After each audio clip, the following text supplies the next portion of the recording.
নমস্কার বন্ধুরা, ওবিটি একাডেমিতে আপনাদের সবাইকে সুস্বাগতম। আমি সত্যজিৎ সর্দার, এনএসসি সার্টিফাইড টেকনিক্যাল অ্যানালিস্ট। আমি আজকে আপনাদের সঙ্গে উইকলি মার্কেট অ্যানালাইসিস করব।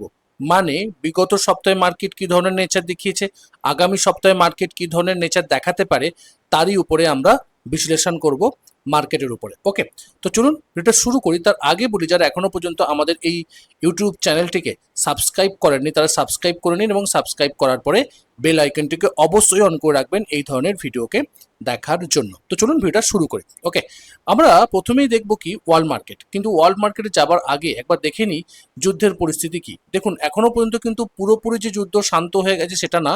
ইরানের সঙ্গে যে যুদ্ধটা চলছিল ইসরায়েল এবং আমেরিকার, ইসরায়েল কিন্তু সাউথ যে নেবালান, ইরানের উপরের দিকে যে অংশটা থাকে, সেখানে কিন্তু অলরেডি তারা একটা কার্যত যুদ্ধ চলছে। সেখানে অলরেডি কবজা করবার চেষ্টা করছে ইসরায়েল, পুরো টোটালি নেবারনটাকে শেষ করে দেওয়ার উপক্রম করছে। এবং সেদিক থেকে এরকম একটা ঘটনা দেখা যাচ্ছে। আবার এদিকেও দেখা যাচ্ছে যে স্টেট অফ হরমুজে আমাদের ইন্ডিয়ান যে নেভি যুক্ত যে আমাদের যে জাহাজ ছিল সেটাকেও কিন্তু ওরা অ্যাটাক করেছে, যেটা কিন্তু একটা সম্পর্কের অবনতি দেখা যাচ্ছে ইন্ডিয়ার সঙ্গে, এবং তার এফেক্ট কিন্তু মার্কেটে পড়তে পারে এবং ওভারঅল যে ওয়ার্ল্ড যে ইকোনমি সেখানেও কিন্তু একটা পড়তে পারে। মোটামুটি এখনো পর্যন্ত যুদ্ধ শেষ হয়নি, যুদ্ধ এখনো কন্টিনিউ আছে। হয়তো বলা হচ্ছে যে শান্তি হয়ে গেছে, শান্তি চুক্তি হয়ে গেছে বা শান্তি চুক্তি হবার চেষ্টা চলছে, বাট এখনো পর্যন্ত কিন্তু প্রপারলি সেই রাস্তাটা আমরা দেখতে পাচ্ছি না। তো তার উপর বেস করেই কিন্তু মার্কেটকে আমরা অ্যানালাইসিস করব, যাতে আমাদের বুঝতে সুবিধা হয় যে যুদ্ধটা চলছে এবং তার জন্য কিন্তু মার্কেটের এই কন্ডিশনটা অবস্থা দাঁড়িয়ে আছে। তো চলুন আমরা স্টেপ বাই স্টেপ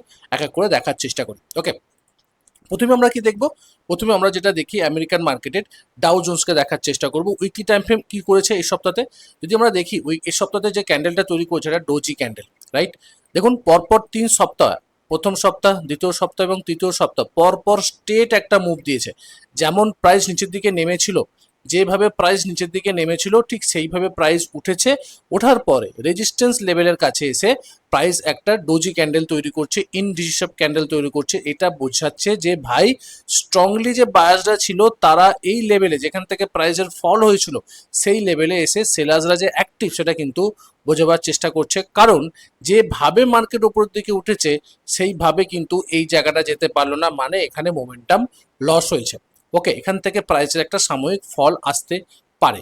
যদি আমরা ডেলি টাইম ফ্রেমে দেখি সেটা কি হচ্ছে দেখুন, প্রপারলি ভালো করে লক্ষ্য করে দেখুন, প্রাইস নেমেছে, আবার উঠেছে, আবার নেমেছে, আবার উঠেছে, আবার একটুখানি নেমেছে, আবার প্রপারলি উঠেছে, এখানে রেস্ট নিয়েছে, আবার একটু নিয়েছে, আবার উপরের দিকে উঠে আবার প্রপারলি নিচের দিকে নামছে। এবং যেভাবে প্রপারলি উপরের দিকে উঠেছে, স্টেট উপরের দিকে উঠেছে, আপনি যদি আরএসআই কে দেখেন দেখবেন এখানে ডাইভারজেন্স থেকে স্টেট একটা, মানে 46-এর মধ্যে বেশিক্ষণ বিচরণ করলো না, মানে 40 নিচে ছিল, স্ট্রংয়ে উপরের দিকে উঠলো, উঠে একদম অলরেডি 60-এর উপরে আছে। এই যে মোমেন্টামটা, এই মোমেন্টামটা কিন্তু সব সময় ধরে থাকবে না। কারণ কি? কারণ স্টেট প্রাইস উপরের দিকে উঠবে না, প্রাইস নিচের দিকে নামবে। যেহেতু এটা রেজিস্ট্যান্স লেভেল, তো প্রাইস এর নিচে যাওয়া বা এর এখান থেকে একটা পুল ব্যাক বা নিচের দিকে যাওয়ার সম্ভাবনা থাকবে। মানে একটা সাইডওয়েজ মোমেন্টামে কিন্তু মার্কেট যেটা আছে সেই সাইডওয়েজ মোমেন্টামে কিন্তু যাওয়ার চেষ্টা করছে, যেটা আমরা উইকলি টাইম ফ্রেমে দেখার চেষ্টা করছি। এটা রেজিস্ট্যান্স, এটা সাপোর্ট, এর মধ্যেই কিন্তু প্রাইস ঘোরাফেরা করবে। কোথায়? এই রেঞ্জের মধ্যে কিন্তু প্রাইস ঘোরাফেরা করবে এই কিছুদিনের জন্য, যতক্ষণ না পর্যন্ত মেন মার্কেট, মানে আমাদের যে মেন মার্কেট বলতে আমাদের যুদ্ধটা যতক্ষণ না থামছে ততক্ষণ পর্যন্ত কিন্তু এই পরিস্থিতি বর্তমান থাকার সম্ভাবনা বেশি। ওকে, এবার আমরা কি দেখবো? ন্যাসড্যাক কি বলছে উইকলি টাইম ফ্রেমে দেখুন, এ কিন্তু অলরেডি এটা ব্রেক করে বেরিয়ে গেছে, এখানে লিকুইডিটি তৈরি করেছে এবং তারপরে স্ট্রংলি পরপর 4 সপ্তাহ, প্রায় 1 মাস ধরে কিন্তু একটা মুভ দিচ্ছে ন্যাসড্যাকে, রাইট? এটা একটা স্ট্রং মুভ এবং এটা এতটা প্রপারলি উঠেছে, মানে এখান থেকে কিন্তু একটা খানিকটা সাইডওয়েজ মোমেন্টাম বা নিচের দিকে পুলব্যাক আশা করা যায়। কারণ স্টেট ওপরের দিকে উঠলে এতটা প্রাইস, তার পরবর্তী ক্ষেত্রে একটা পুলব্যাক স্বাভাবিকভাবে আসবে, এটা ভালো রকম প্রফিট বুকিং হবে আর স্বাভাবিকভাবে আসবে। যদি আমরা ডেলি টাইম ফ্রেমে দেখি সেটা কি হচ্ছে দেখুন, প্রাইস এখানে কি করেছিল আমরা একটু আগে দেখেছিলাম, বা আগের ভিডিওতে বা তার আগের ভিডিওতে দেখেছিলাম আমরা, যেখানে কিন্তু একটা order block, bullish order block করে প্রাইস কিন্তু স্টেট ওপরের দিকে উঠেছে, স্টেট ভালো রকম স্ট্রং বাইং মোমেন্টাম দেখেছে। তার মানে এখানে কিন্তু ভালো রকম স্মার্ট মানিরা আছে, যারা এখানে ইনভেস্টার বা যারা হিউজ পরিমাণে বাই করছে। তার মানে প্রাইস এর নিচে আর যাবে না, এবার উপরে যাবে। ওকে, এবার উপরে কি এখনই খুব স্ট্রংলি একটা আপ মোমেন্টাম দেবে? না, কারণ এখন যুদ্ধ চলছে, যুদ্ধ এখনো পর্যন্ত শেষ হয়নি। তো এই যে লেভেলে কি হবে, প্রাইস একটা রেঞ্জের মধ্যে এর মধ্যে ঘোরাফেরা করতে পারে, বা এখানে নিচের দিকে নেমে এখানে সাপোর্ট নিয়ে উপরের দিকে উঠতে পারে। এবার দেখার যে কোন জায়গাটা হয় সেটা আমাদেরকে কিন্তু দেখতে হবে। বাট মোটামুটি যদি আমরা দেখি, মোটামুটি কিন্তু একটা আপ মোমেন্টাম দেখা যাচ্ছে, যেহেতু এটা ব্রেকআউট হয়েছে। বাট এখান থেকে যেহেতু স্টেট একটা ব্রেকআউট হয়েছে, তো প্রাইস এখান থেকে খানিকটা নেমে আবার পুল ব্যাক নিয়ে উপরের দিকে ওঠার সম্ভাবনা বেশি। আর যদি এটা কন্টিনিউ হয়, তো আদার্স যে সেক্টর আছে সেটাও কিন্তু একটা মোমেন্টাম দেখা যেতে পারে, একটা ভালো রকম একটা মুভ আমরা কিন্তু দেখতে পারি। ওকে, এবার আমরা কি দেখবো, ড্যাক্স ইন্ডেক্স। ড্যাক্স ইন্ডেক্সটা কিসেকার, কোথাকার, এটা হচ্ছে ইউরোপিয়ান মার্কেটকে রিপ্রেজেন্ট করে। এটা যদি আমরা উইকলি টাইম ফ্রেম দেখি, যেভাবে প্রাইস নেমেছিল ঠিক সেইভাবে প্রাইস উঠেছে, এবং এই সপ্তাহে একটা ইনসাইড বার ক্যান্ডেল তৈরি করেছে, মানে বিগত সপ্তাহের হাই এবং লোয়ের ভেতরে ক্যান্ডেলটা অবস্থান করছে। এবং এটাকে আমরা কি বলি, এটাকে আমরা বলি মোমেন্টাম লসের একটা সাইন। যেভাবে প্রাইস উপরের দিকে উঠছিল, সেই যে বায়াসটা এখানে নেই, সেখানে একটা ইনডিসিশন অবস্থা আছে, না বায়াস আছে না সেলার স্ট্রংলি আছে। যদি সেলার্সরা স্ট্রং থাকতো তাহলে প্রাইসকে কিন্তু পুশ করে নিচের দিকে নামাতে পারতো, বাট সেই জায়গাতে কিন্তু বায়াসরাও স্ট্রং নেই, সেলার্সরাও স্ট্রং নেই। এই সিগন্যালটা দিচ্ছে যে যেভাবে প্রাইস উঠেছে সেই ধরনের বায়ার্স কিন্তু এই লেভেলে নেই। স্বাভাবিকভাবে কেন নেই, কারণ এখানে অলরেডি রেজিস্ট্যান্স লেভেলের কাছাকাছি চলে আসছে, প্রাইস এখানে সেলার্সরা আছে, তো সেই জায়গা থেকে প্রাইসের একটা কারেকশন বা পুল ব্যাক নেওয়া স্বাভাবিক। এবং এটাও কিন্তু যদি আমরা দেখি আরএসআই এর ভিত্তিতে, এটাও কিন্তু একটা সাইডওয়েজ মোমেন্টাম উইকলি টাইম ফ্রেমে দেখতে পাচ্ছি। ডেলি টাইম ফ্রেমেও কিন্তু আমরা একটা মানে সাইডওয়েজ মোমেন্টামকে দেখার চেষ্টা করছি। তার মানে মার্কেট যেটা বলার চেষ্টা করছে, যদি আমি ওয়ার্ল্ড মার্কেটকে বলি, ইউরোপিয়ান মার্কেট এবং আমেরিকান মার্কেট একটা সাইডওয়েজ মোমেন্টাম বা সাইডওয়েজের দিকে যাচ্ছে। একটা কিছুদিনের জন্য সাইডওয়েজ মোমেন্টামে থাকতে পারে, কারণ এখনো পর্যন্ত যুদ্ধ পুরোপুরি শান্ত অবস্থায় হয়নি। ওকে, এটা গেল আমাদের ড্যাক্স ইন্ডেক্স বা ইউরোপিয়ান মার্কেটের অ্যানালাইসিস। এরপর আমরা কি দেখবো, কমোডিটিস, যেটা আমরা কি দেখি, গোল্ড ফিউচার। দেখুন গোল্ড ফিউচার কি বলছে, গোল্ড ফিউচার উইকলি টাইম ফ্রেমে একটা ছোট্ট ক্যান্ডেল তৈরি করেছে, 2G ক্যান্ডেল তৈরি করেছে। প্রিভিয়াসলি যে ক্যান্ডেলের ভেতরেই কিন্তু হায়ার লো তৈরি করেছে। যদি আমরা ডেলি টাইম ফ্রেমে দেখি, দেখুন এটা হচ্ছে রেজিস্ট্যান্স লেভেল, এটা হচ্ছে সাপোর্ট লেভেল। আমি বলেছিলাম যে এর মধ্যে কিন্তু প্রাইস ট্রেড করবে কিছু সপ্তাহ কিছু মাস। কারণ কি, কারণ এত বড় হাই ভোলাটাইল হবার পরবর্তী ক্ষেত্রে মার্কেটে কিন্তু যে কোনো একটা দিকে মুভ হওয়াটা খুব অস্বাভাবিক, কারণ এর মধ্যে প্রাইসের মধ্যে এর মধ্যেই প্রাইস ঘোরাফেরা করবে। দেখুন এখানে আরএসআই যেটা আমাদেরকে বলবার চেষ্টা করছে, প্রপারলি একটা বেয়ারিশ বা সাইডওয়েজ মোমেন্টাম। উইকলি টাইম ফ্রেমে কিন্তু বলবার চেষ্টা করছে যে ভাই প্রাইস সাইডওয়েজ মোমেন্টামের দিকে যাচ্ছে।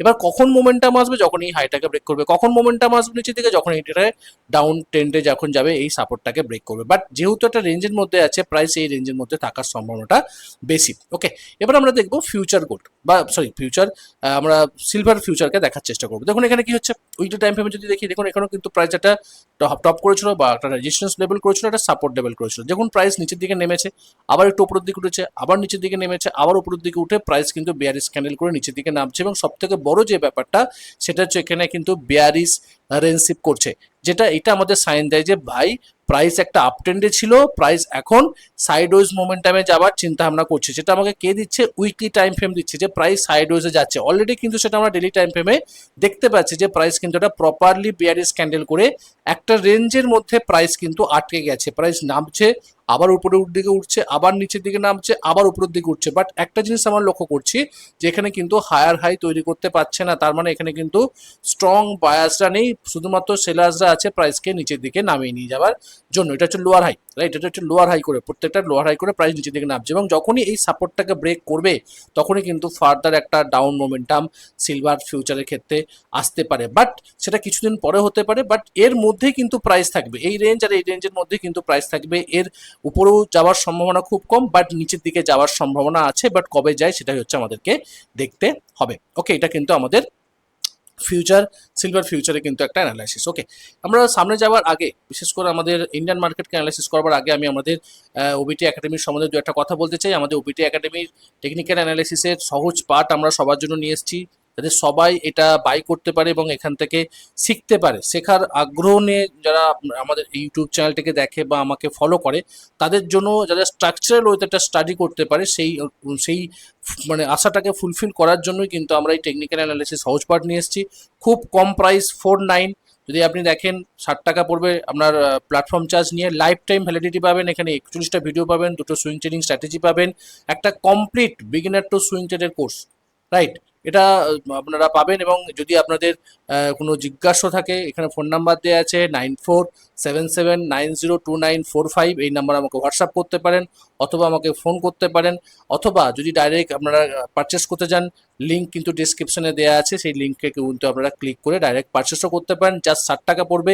এত টাকা খরচা করে ফেলেন শেখার জন্য বা অন্য কিছু করার জন্য, জাস্ট 60 টাকা একবার দিয়ে দেখুন, দেখুন আপনার নলেজটা কতটা বৃদ্ধি পায় এবং কি করতে হবে ট্রেড করতে গিয়ে, কোথায় এন্ট্রি নেবেন, কোথায় স্টপ লস লাগাবেন, properly step by step guide করা আছে, রেকর্ডেড কোর্স, এবং যখনই আপনি পারচেস করবেন সঙ্গে সঙ্গে সেটার আপনি অ্যাক্সেস পেয়ে যাবেন। ওকে, তো চলুন আমরা দেখি ইন্ডিয়ান মার্কেট কি বলছে। ইন্ডিয়ান মার্কেটে প্রথমে আমরা কি দেখবো, আমরা দেখবো নিফটি 50, আমরা উইকলি মার্কেট মানে উইকলি টাইম ফ্রেম। দেখুন উইকলি টাইম ফ্রেম কি করছে, স্ট্রং একটা বুলিশ মোমেন্টামের পরে প্রাইস কিন্তু একটা বেয়ারিশ ক্যান্ডেল তৈরি করছে। এটা স্বাভাবিক, কারণ কি, কারণ প্রিভিয়াসলি রেজিস্ট্যান্স লেভেলে কিন্তু অলরেডি আছে, যেটা আমরা কি বলি সিআইপি, যেটা সাপোর্টকে ব্রেক করে সেই সাপোর্ট লেভেলের প্রাইস রেজিস্ট্যান্স নেয়, মানে যেটা আমরা সিআইপি বলি, সেই লেভেলে আছে, মানে প্রাইস এখান থেকে একটা বেয়ারিশ নেচার দেখাবে। সেটাই হয়েছে, যেটা আমি গত সপ্তাহতেই বলেছিলাম যে প্রাইস এখান থেকে ফল করবে। দেখুন ডেলি টাইম ফ্রেমে প্রপারলি সেই জায়গা থেকে প্রাইস ফল করছে। কোথায় সাপোর্ট নিতে পারে, প্রিভিয়াসলি যে গ্যাপটা, এই গ্যাপটা কিন্তু এজ এ সাপোর্ট হিসাবে কাজ করতে পারে, এবং যদি সাপোর্ট হিসাবে কাজ করে তাহলে কিন্তু এই যে রেজিস্ট্যান্স লেভেলটা যেটা আমরা ড্র করেছি, এই পয়েন্ট আর এই পয়েন্টকে দিয়ে এই রেজিস্ট্যান্স লেভেলকে যখনই ব্রেক করবে তখনই কিন্তু এটা স্টেট একটা মুভ আমরা এই অল টাইম হায়ার কাছাকাছি পর্যন্ত যেতে পারে। বাট এই মুহূর্তটাকে দেখা যে এখান থেকে প্রাইসের একটা আপ মোমেন্টাম হয় কি না হয়, এখানে থেকে যখনই ব্রেক হবে তখনই কিন্তু একটা আপ মোমেন্টাম আমরা ফলো করব, বাট আগের রেজিস্ট্যান্স লেভেল পর্যন্ত। তো আমরা ওভারঅল মার্কেটকে কি দেখছি, ওভারঅল মার্কেট কিন্তু সাইডওয়েজ থেকে এখান থেকে যখনই এইটাকে ব্রেক করবে তখনই কিন্তু এটা 60-র উপরে উঠবে একটা মোমেন্টামের জন্য, বাট সেটাও রেজিস্ট্যান্স লেভেল পর্যন্ত। এটাও কিন্তু আপনাকে মাথার মধ্যে রেখে আপনাকে পজিশন সাইজিং করতে হতে পারে, বা সেই মতন আপনি কিন্তু কোয়ান্টিটি নিয়ে ট্রেড করতে পারেন যখন এটা ট্রেন লাইনকে ব্রেক করে ব্রেকআউট হবে, বা ব্রেকআউট করার পরবর্তী ক্ষেত্রে সেটাকে রিটেস্ট করবে। যেমন প্রাইস উঠলো, ও যখন রিটেস্ট করতে আসবে সেই সময় আমরা বাই করতে পারি, অথবা ব্রেকআউটের সময় কিন্তু আমরা বাই করতে পারি যদি এই ধরনের কোনো প্যাটার্ন কোনো স্টকে তৈরি হয়। যেহেতু নিফটি 50 আমাদের ইন্ডেক্স যখন এরকম প্যাটার্ন দেখাচ্ছে, তো অন্যান্য অনেক স্টকও কিন্তু এরকম প্যাটার্ন দেখাতে পারে, সেইগুলোকে কিন্তু আপনি ট্রেড করতে পারেন এই সুইং ট্রেডিং এর জন্য এই রেজিস্ট্যান্স লেভেল পর্যন্ত।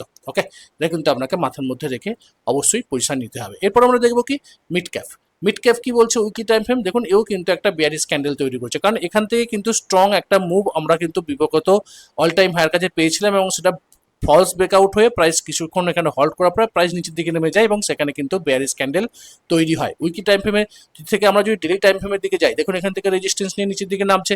কোথায় নামতে পারে, এই লেভেলে আসতে পারে, প্রিভিয়াসলি সাপোর্ট এরিয়াতে আসতে পারে। যদি এটাকেও ব্রেক করে যায় তাহলে প্রিভিয়াসলি এই যে জায়গাটা, এই যে সাপোর্টটা, এই যে গ্যাপটা, এই গ্যাপটাও কিন্তু অ্যাজ এ সাপোর্ট হিসাবে কাজ করতে পারে। ওকে, এটাও কিন্তু তাহলে আমরা ওভারঅল কি দেখছি, এটাও কিন্তু উইকলি টাইম ফ্রেম এবং ডেলি টাইম ফ্রেম কিন্তু আমাদের একটা সাইডওয়েজ মোমেন্টামকে নিদর্শন দিচ্ছে। ওকে, এরপরে যদি আমরা দেখি small cap weekly time frame কি, দেখুন উইকলি টাইম ফ্রেম দেখুন এই যে ট্রেন লাইনটা আমরা ড্র করেছিলাম, বহুদিন আগে থেকে আমরা ট্রেন লাইনকে ড্র করে রেখে দিয়েছিলাম, এই ট্রেন লাইনটা জাস্ট ব্রেকআউট করে সেই ট্রেন লাইনের উপরে কিন্তু একটা ইনডিসিসিভ ক্যান্ডেল তৈরি করছে। এবার এটার পরবর্তী ক্ষেত্রে কি হতে পারে, প্রাইস উপরের দিকে উঠতে পারে, আর প্রাইস নিচের দিকে নামতে পারে। যদি নামে নিচের দিকে তখন আমার কোনো এন্ট্রি আসবে না, আর যখন প্রাইস উপরের দিকে উঠবে সেক্ষেত্রে কিন্তু আমি স্মল ক্যাপ স্টকগুলোতে কিন্তু আমি পজিশন বিল্ড করতে পারি যদি এরকম প্যাটার্ন তৈরি হয়। বাট এখন এটাকে স্ট্রেট উপরের দিকে যাওয়ার সম্ভাবনা কম। যদি আমরা ডেলি টাইম ফ্রেমে দেখি, প্রাইস দেখুন এখান থেকে কিন্তু গ্যাপ করে উপরের দিকে উঠেছে, রাইট, স্ট্রেট উপরের দিকে যাবার গ্যাপ করেছে, রাইট, এখান থেকে ব্রেকআউট হয়েছে, এবং ব্রেকআউট হওয়ার পরবর্তী ক্ষেত্রে কি হতে পারে, পুল ব্যাক যদি নেয়, সাপোর্ট অ্যাজ এ এখান থেকে সাপোর্ট নিতে পারে। আর এই সাপোর্টটাকে যদি ব্রেক করে তাহলে অ্যাজ এ এই গ্যাপ থেকে কিন্তু সাপোর্ট নিয়ে উপরের দিকে উঠতে পারে। যখনই এই নিচে পুল ব্যাক নিতে আসবে এই লেভেল বা এই লেভেলে, তখন কিন্তু আমাদের একটা বাইং অপরচুনিটি দেবে। আর প্রপার ট্রেন্ড আসবে যখনই এই লেভেলকে ক্রস করে রিটেস্ট করে স্ট্রংলি একটা আপ মোমেন্টাম পাবো, তখনই কিন্তু একটা স্ট্রং মুভ আমরা এই লেভেল একদম হাই লেভেল পর্যন্ত কিন্তু পেতে পারি। ওকে, এটা কিন্তু আপনাকে মাথার মধ্যে রাখতে হবে। ওকে, তো এখান থেকেও কিন্তু আমরা একটা one type of sideways momentum weekly time ফ্রেমে দেখছি, ডেলি টাইম ফ্রেমে বুলিশ নেচার দেখাবার চেষ্টা করছে, এবং সামনের সপ্তাহে কি হয় তার উপর কিন্তু আমরা পরের সপ্তাহে নেক্সট উইকে কিন্তু আমরা অ্যানালাইসিস করতে পারবো। ওকে, এবার আমরা দেখবো কি ব্যাংক নিফটি। দেখুন ব্যাংক নিফটি কি করছে উইকলি টাইম ফ্রেমে, দেখুন এও কিন্তু একটা বেয়ারিশ ক্যান্ডেল তৈরি করেছে, যেহেতু একটা রেজিস্ট্যান্স লেভেলের কাছে এইটা আছে। যদি আমরা ডেলি টাইম ফ্রেমে দেখি, দেখুন স্ট্রং একটা গ্যাপ করে প্রাইস উঠেছিল, ব্রেক করেছে এই রেজিস্ট্যান্স থেকে, প্রাইস কিন্তু পুল ব্যাক নিয়ে নিচের দিকে নামছে। নেমে কোথায় নামতে পারে, এই লেভেলে আসতে পারে।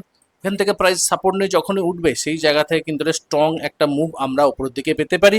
আমাদের টার্গেট থাকবে এই লেভেল, ফার্স্ট টার্গেট থাকবে এই রেজিস্ট্যান্স লেভেল, সেকেন্ড টার্গেট থাকবে এই লেভেল। যখনই প্রাইস পুল ব্যাক নিয়ে এই সাপোর্টে পুল ব্যাক নিয়ে প্রাইস উপরের দিকে উঠবে এবং RSI 40-তে আবার সাপোর্ট নেবে, এটাকে আমরা কি বলি, যখন এটা 40-তে সাপোর্ট নিতে আসবে সেটাকে আমরা বলবো PRS, পারফেক্ট রেঞ্জ। 40-র নিচে ছিল, রাইট, 40 60 রেজিস্ট্যান্স নিচে আবার 40 সাপোর্ট নিতে আসছে, সেই সময় যদি এখানেও সাপোর্ট নেয় তাহলে কিন্তু আমাদের একটা গুড অপরচুনিটি যে ভাই এখান থেকে কিন্তু স্টেট একটা মোমেন্টাম আসতে পারে, একটা স্ট্রং বুলিশ মোমেন্টাম দিতে পারে। তো সেটা আমরা ওয়েট করব আগে কনফার্মেশন নেবার জন্য, তারপরে ঘুরতে ক্ষেত্রে এন্ট্রি করার জন্য। শুধুমাত্র আমি ব্যাংক নিফটির আমি কোনো অপশন ফিউচারের কথা বলছি না, শুধুমাত্র স্টকের কথাই বলছি যে ব্যাংক নিফটির যে স্টকগুলো আছে সেই জায়গাতে কিন্তু আপনি সুইং ট্রেড নিতে পারেন বা পজিশন ট্রেড করতে পারেন। ওকে, এবার আমরা কি দেখবো বাংলাদেশ মার্কেটকে। দেখুন বাংলাদেশ মার্কেট আমি গত কয়েক সপ্তাহ ধরে বলে আসছি যে মার্কেটের মধ্যে কিন্তু একটা স্ট্রেংথ আছে, কারণ অনেক দিন ধরে তারা কিন্তু মার্কেটে নিচের দিকেই ছিল এবং সেই জায়গা থেকে প্রাইস একটা রেঞ্জের মধ্যেই কিন্তু এতদিন ধরে ছিল এবং স্ট্রং একটা মোমেন্টাম দেওয়ার প্রচেষ্টাতেও ছিল, যেহেতু একটা সরকারের একটা আনস্টেবিলিটি ছিল এবং সরকার সেটা স্টেবল একটা সরকার গঠন হয়েছে সেই জন্য। কিন্তু যেহেতু যুদ্ধের পরিস্থিতি আছে মার্কেটে, ওয়ার্ল্ড মার্কেটে, সেই জন্য কিন্তু এরাও কিন্তু সাইডওয়েজ মোমেন্টামে ঘোরাফেরা করছে। যদি আমরা উইকলি টাইম ফ্রেমে দেখি, দেখুন এটাও কিন্তু একটা সাইডওয়েজ ক্যান্ডেল তৈরি করেছে, বাট সাইডওয়েজ মোমেন্টামের মধ্যেই আছে, প্রাইস রেঞ্জের মধ্যেই আছে। বিগত যেদিনকে অলরেডি যে মাসে বা যে সপ্তাহে যুদ্ধ শুরু হলো সেখানে প্রাইস নেমেছিল, তারপরের মাসে প্রাইস উপরের দিকে উঠেছে। এই যে রেঞ্জের মধ্যেই কিন্তু প্রাইস ঘোরাফেরা করবে, এর বাইরে থাকবে না, উঠবে নামবে এর মধ্যে থাকবে।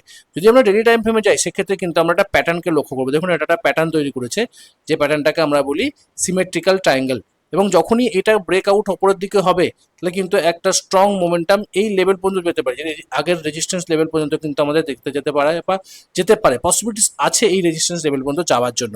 তো যখনই এটা ব্রেকআউট হবে বা রিটেস্ট যখন করতে আসবে ব্রেকআউটে, তখনই কিন্তু আমাদের একটা বাইং অপরচুনিটি আসবে ফর সুইং ট্রেডিং এর জন্য। আর যদি প্রাইস নিচের দিকে ব্রেকডাউন করে তাহলে কিন্তু আমাদের এই সাপোর্ট লেভেলে যদি প্রাইস কোনো বুলিশ নেচার দেখায় সেক্ষেত্রে কিন্তু আমরা বাই করতে পারি। তো যখনই ব্রেকআউট হবে তার সঙ্গে সঙ্গে আরএসআইকে কনফার্মেশন করুন। আরএসআই 60 উপরে যখন যাবে সেই মুহূর্তে আপনাকে কনফার্মেশন দেবে যে মোমেন্টাম আপনার সঙ্গে আছে, সেই সময় কিন্তু আপনি ব্রেকআউট ট্রেড বা পুল ব্যাক ট্রেড করতে পারেন, যদি এই যে সিমেট্রিক্যাল ট্রায়াঙ্গেলটা যখন প্রাইস ব্রেক করে উপরের দিকে উঠবে। ওকে, এটা কিন্তু আপনাকে দেখতে হবে এবং প্রপারলি অ্যানালাইসিস করেই কিন্তু ট্রেডটা করতে হবে। ওকে, আশা করি এই ভিডিও থেকে আপনি অনেক কিছু শিখতে পেরেছেন, জানতে পেরেছেন। যদি আপনার এই ভিডিওটা আপনার নলেজটা বৃদ্ধি করতে 1%ও সাহায্য করে তো অবশ্যই আমাদের এই ইউটিউব চ্যানেলটাকে সাবস্ক্রাইব করুন, বেশি বেশি করে বন্ধু বান্ধবদের সঙ্গে শেয়ার করুন, যাতে তারাও দেখে শিখে বুঝে ট্রেড করতে পারে। কারণ আমার একটাই ট্যাগলাইন, আগে দেখুন, শিখুন, পরে ট্রেড করুন। দেখা হচ্ছে পরের একটা ভিডিও, ততক্ষণ সুস্থ থাকুন, ভালো থাকুন, নিজের রিস্ককে বজায় রেখে ট্রেড করুন, নিজের ক্যাপিটালকে রক্ষা করুন। Bye bye.